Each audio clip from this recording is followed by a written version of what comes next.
এই ইউনিট 1 পৰা তোমালোকৰ মাৰ্ক কিমান আহিব 15 নম্বৰ আহিব 15 মাৰ্ক আহিব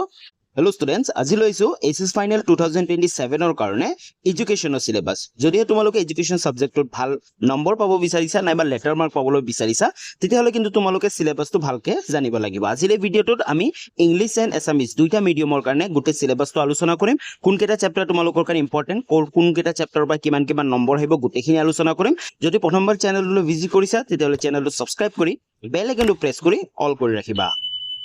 চাই লোৱা এখন হল অফিচিয়েল সিলেবাসখন যদি তোমালোকে বহুতে ডাউনলোড কৰিছা বহুতে চাইছা তেনেহলে এখন হয় কিন্তু আজি মই এখনত নুবুজাও আজি মই ধুনিয়াকে তোমালোকৰ ইংলিশ আৰু এছামিজ দুইটা মিডিয়ামৰ কাৰণে তোমালোকক বুজাই দিম আৰু কোনকেইটা ইউনিটৰ পৰা অথবা কোনকেইটা চেপ্টাৰৰ পৰা তোমালোকে কোনকেইটা কিমান মাৰ্কৰ প্ৰশ্ন বেছিকে চাব লাগিব গোটেবোৰ বুজাই দিম কিন্তু তাৰ আগতে যদিহে তোমালোকে এডুকেশনত ভাল এটা মাৰ্ক পাবলৈ বিচাৰিছা নাইবা তোমালোকে সিলেবাসখন বুজিব বিচাৰিছা তাৰ আগতে তোমালোকে জানিব লাগিব যে তোমালোকৰ এসএস ফাইনেলত মাৰ্ক প্যাটাৰ্নটো কেনেকুৱা থাকে হয়নে কিমান নম্বৰৰ প্ৰশ্ন আহে তো তোমালোকে চোৱা লাষ্ট ইয়াৰৰ কি আহিছিল 1 নম্বৰীয়া প্ৰশ্ন তোমালোকৰ 12টা কৰিব দিয়ে টোটাল 12 নম্বৰ থাকে 2 নম্বৰীয়া প্ৰশ্ন তোমালোকৰ সেম 12টা কৰিব লাগিব টোটাল 24 নম্বৰ থাকিব আৰু মোস্ট ইম্পৰ্টেন্ট 4 নম্বৰীয়া প্ৰশ্ন কিন্তু তোমালোকে 10টা কৰিব লাগিব তাত 40 নম্বৰ থাকিব আৰু লাষ্টত লং কুৱেশ্চন 6 নম্বৰীয়া তোমালোকৰ 4টা কৰিব লাগিব তোমালোকৰ 24 নম্বৰ থাকিব টোটাল 100 নম্বৰ তোমালোকৰ অপচনো থাকিব তোমালোকে 12টা 10টা আৰু 4টা প্ৰশ্ন কৰিব লাগিব তো তোমালোকে গম পাই গলা তোমালোকৰ মাৰ্কিং প্যাটাৰ্নটো কেনেকুৱা এডুকেশনত 1 নম্বৰীয়া প্ৰশ্ন আহিব 2 নম্বৰীয়া 4 নম্বৰীয়া আৰু 6 নম্বৰীয়া ইয়াৰে ভিতৰ অতিকৈ গুৰুত্বপূৰ্ণ হৈছে 4 নম্বৰীয়া প্ৰশ্নবোৰ বেছিকে তোমালোকে চাব লাগিব কাৰণ তোমালোকে 4 নম্বৰীয়া প্ৰশ্ন চালে তোমালোকে 2 নম্বৰীয়াটো লিখিব পাৰিবা 1 নম্বৰীয়াটো লিখিব পাৰিবা আৰু অকমান বহলাই 6 নম্বৰীয়াটো লিখিব পাৰিবা তো আমি আৰম্ভ কৰো তো প্ৰথমতে চোৱা ইউনিট 1 টো আছে development of secondary education in India and Assam post independent period তো এই ইউনিট 1 ৰ পৰা তোমালোকৰ মাৰ্ক কিমান আহিব 15 নম্বৰ আহিব 15 মাৰ্ক আহিব আৰু ইয়াৰ অন্তৰ্গত তোমালোকৰ চেপ্টাৰ আছে প্ৰথম চেপ্টাৰটো চেপ্টাৰ নম্বৰ 1 ভাৰতবৰ্ষ আৰু অসমৰ মাধ্যমিক শিক্ষা তো এই চেপ্টাৰটোৰ পৰা তোমালোকৰ 15 নম্বৰ আহিব আৰু এই চেপ্টাৰটোৰ পৰা কিন্তু তোমালোকৰ 1 নম্বৰীয়া প্ৰশ্ন 2 নম্বৰীয়া 4 নম্বৰীয়া আৰু 6 নম্বৰীয়া গোটেইকেইটা প্ৰশ্নই আহিব তাৰ ভিতৰত কিন্তু মোস্ট ইম্পৰ্টেন্ট মানে বেছিকে কোনকেইটা প্ৰশ্ন কিমান মাৰ্কৰ প্ৰশ্ন আহিব সেইটো হৈছে 4 নম্বৰীয়া আৰু 6 নম্বৰীয়া প্ৰশ্ন তোমালোকে এই চেপ্টাৰটোৰ পৰা বেছিকে পঢ়িব লাগিব আৰু ফাইনেলত কিন্তু এই চেপ্টাৰটোৰ পৰা 6 নম্বৰীয়া অথবা লং কুৱেশ্চন এটা আহিবই আহিব ওকে কনফাৰ্ম ধৰি লোৱা এই চেপ্টাৰৰ পৰা 6 নম্বৰীয়া প্ৰশ্ন এটা আহিব আৰু 4 নম্বৰীয়া তোমালোকৰ দুটা আহিব আৰু 1 নম্বৰীয়া আৰু 2 নম্বৰীয়া তোমালোকৰ আহিব কিন্তু মোস্ট ইম্পৰ্টেন্ট তোমালোকে মেইনলি 4 নম্বৰীয়া আৰু 6 নম্বৰীয়া প্ৰশ্ন এই চেপ্টাৰটোৰ পৰা বেছিকে পঢ়িব লাগিব নেক্সট ইউনিটলৈ আগবাঢ়ো ইউনিট নম্বৰ 2 হৈছে নন ফৰ্মেল এডুকেশন তো এই ইউনিটটোৰ পৰা তোমালোকৰ 10 নম্বৰ আহিব আৰু এই ইউনিটটোৰ অন্তৰ্গত চেপ্টাৰ নম্বৰ 2 হৈছে সেইটো হৈছে 2 নম্বৰ চেপ্টাৰটো অগতানুগতিক শিক্ষা তো এই চেপ্টাৰটোৰ পৰা 10 নম্বৰ আহিব এই চেপ্টাৰটোৰ পৰা মাৰ্ক সেম আহিব তোমালোকৰ 1 নম্বৰীয়া 2 নম্বৰীয়া 4 নম্বৰীয়া আৰু 6 নম্বৰীয়া প্ৰশ্ন আহিব কিন্তু মোস্ট ইম্পৰ্টেন্ট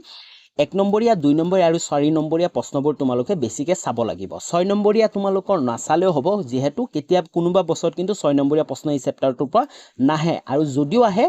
এটা আহি যাব পাৰে ওকে তো নেক্সট ইউনিটলৈ আগবাঢ়ো ইউনিট নম্বৰ 3 টো হৈছে কাৰেন্ট ট্ৰেন্ডছ ইন এডুকেশন এই ইউনিটটোৰ পৰা তোমালোকৰ 15 নম্বৰ আহিব আৰু এই ইউনিটটোৰ অন্তৰ্গত হৈছে চেপ্টাৰ নম্বৰ 3 টো শিক্ষাৰ সাম্প্ৰতিক ধাৰাসমূহ তো এই চেপ্টাৰটোৰ পৰাও সেম তোমালোকৰ যি মাৰ্কিং প্যাটাৰ্ন আছে গোটেইকেইটা প্ৰশ্নই আহিব আৰু মোস্ট ইম্পৰ্টেন্ট কিন্তু তোমালোকে 2 নম্বৰীয়া 4 নম্বৰীয়া 6 নম্বৰীয়া প্ৰশ্ন বহু বেছি এই চেপ্টাৰটোৰ পৰা অহা দেখা যায় প্ৰত্যেক বছৰে তো 4 নম্বৰীয়া কমেও 2-3টা এই চেপ্টাৰটোৰ পৰা প্ৰশ্ন আহিব আৰু 2 নম্বৰীয়াও সেম 3টা মানে প্ৰশ্ন আহিব আৰু 6 নম্বৰীয়া এটা হলেও প্ৰত্যেক বছৰ আহিবই আহিব ওকে নেক্সট ইউনিটটো হৈছে ইউনিট নম্বৰ 4 সেইটো হৈছে লাৰ্নিং আৰু ইউনিট নম্বৰ 4 ৰ পৰা তোমালোকৰ 15 মাৰ্ক অথবা 15 নম্বৰ আহিব আৰু ইউনিট 4 ৰ অন্তৰ্গত হৈছে চেপ্টাৰ নম্বৰ 4 টু শিক্ষক তো এই চেপ্টাৰটোৰ পৰা সেম কোৱেশ্চন গোটেইখিনি আহিব 1 নম্বৰীয়াৰ পৰা 6 নম্বৰীয়ালৈ কিন্তু মোস্ট ইম্পৰ্টেন্ট এই চেপ্টাৰটোৰ পৰা তোমালোকে 1 নম্বৰীয়া 2 নম্বৰীয়া আৰু 4 নম্বৰীয়া প্ৰশ্ন বেছিকে চাব লাগিব আৰু 6 নম্বৰীয়া কোনোবা বছৰ আহে যদি আহে আহিব পাৰে এটা বাট 6 নম্বৰীয়া বেছিকে নাহে ওকে নেক্সট ইউনিটলৈ আগবাঢ়ো ইউনিট নম্বৰ 5 টো হৈছে memory forgetting attention and interest এই চেপ্টাৰটোৰ পৰা তোমালোকৰ 15 নম্বৰ আহিব ইয়াৰ অন্তৰ্গত হৈছে চেপ্টাৰ নম্বৰ 5 টো স্মৃতি মনোযোগ আৰু আগ্ৰহ আৰু এই চেপ্টাৰটোৰ পৰা তোমালোকৰ গোটেইখিনিয়ে প্ৰশ্ন আহিব আৰু মোষ্ট ইম্পৰ্টেণ্ট কিন্তু এই চেপ্টাৰটোৰ পৰা সেম তোমালোকৰ শৰ্ট কুৱেশ্যন 1 নম্বৰীয়া 2 নম্বৰীয়া আৰু 4 নম্বৰীয়া বেছিকৈ অহা দেখা যায় আৰু এইগিটা মাৰ্কৰে প্ৰশ্ন তোমালোকৰ এই চেপ্টাৰটোৰ পৰা বেছিকৈ আহিব ওকে নেক্সট ইউনিটলৈ আগবাঢ়ো ইউনিট নম্বৰ 6 সেইটো হৈছে মেণ্টেল হেল্থ এণ্ড হাইজিন এই চেপ্টাৰটোৰ পৰা সকলোতকৈ কম মাৰ্ক আহিব মাত্ৰ 10 মাৰ্ক আহিব এই চেপ্টাৰটো হৈছে চেপ্টাৰ নম্বৰ 6 হৈছে সেইটো হৈছে মানসিক স্বাস্থ্য আৰু স্বাস্থ্য বিজ্ঞান ইয়াৰ পৰা তোমালোকে মোষ্ট ইম্পৰ্টেণ্ট হৈছে সেইটো হৈছে 1 নম্বৰীয়া 2 নম্বৰীয়া আৰু 4 নম্বৰীয়া প্ৰশ্ন তোমালোকে চাব লাগিব বেছিকৈ প্ৰিভিয়াছ ইয়াৰ প্ৰশ্নই হওক নাইবা বুকৰ যিমানবোৰ প্ৰশ্ন আছে গোটেইবোৰ তোমালোকে চাব লাগিব নেক্সট ইউনিটলৈ আগবাঢ়ো নেক্সট ইউনিটটো হৈছে সেইটো হৈছে ইউনিট নম্বৰ 7 অথবা লাষ্ট ইউনিটটো সেইটো হৈছে এলিমেণ্টাৰী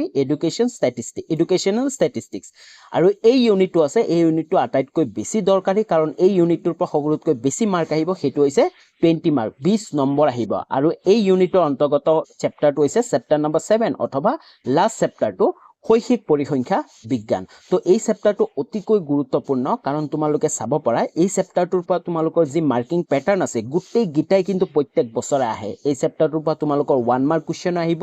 2 মাৰ্ক কুৱেশ্যন আহিব 4 মাৰ্ক কুৱেশ্যন আহিব আৰু 6 নম্বৰীয়া প্ৰশ্নও আহিব আৰু এই চেপ্টাৰটোৰ পৰা তোমালোকৰ এটা ক্যালকুলেশনৰ প্ৰশ্নও আহিব ওকে তো যদি গোটেইবোৰ তোমালোকে চাব বিচৰা গোটেইখিনি তোমালোকে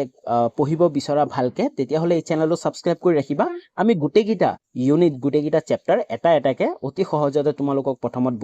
বুজাম তাৰ পিছত ইম্পৰ্টেন্ট কুৱেশ্যন এনসাৰবোৰ আলোচনা কৰিম আৰু লগতে প্ৰিভিয়াছ ইয়াৰ আগৰ বছৰত কি প্ৰশ্ন আহিছিল গোটেইবোৰ চেপ্টাৰ ওয়াইজ আমি বুজাবলৈ চেষ্টা কৰিম আজিৰ ভিডিওটো ইমানখিনি আছিল যদি তোমালোকে ভিডিওটো ভাল পালা তেতিয়া হলে এটা লাইক কৰি দিয়া আৰু কমেন্টত জনাবা তোমালোকৰ ভিডিওটো কেনেকুৱা লাগিল নাইবা তোমালোকৰ আৰু কোন কেইটা সাবজেক্টৰ তোমালোকৰ সিলেবাসবোৰ আলোচনা কৰিব আছে তোমালোকে কমেন্টত জনোৱা আৰু তোমালোকৰ বন্ধু বান্ধৱী সকললৈ ভিডিওটো শ্বেয়াৰ কৰি দিবা তো পুনৰ লগ পাম নতুন এটা ভিডিওলৈ তেতিয়ালৈ বাই বাই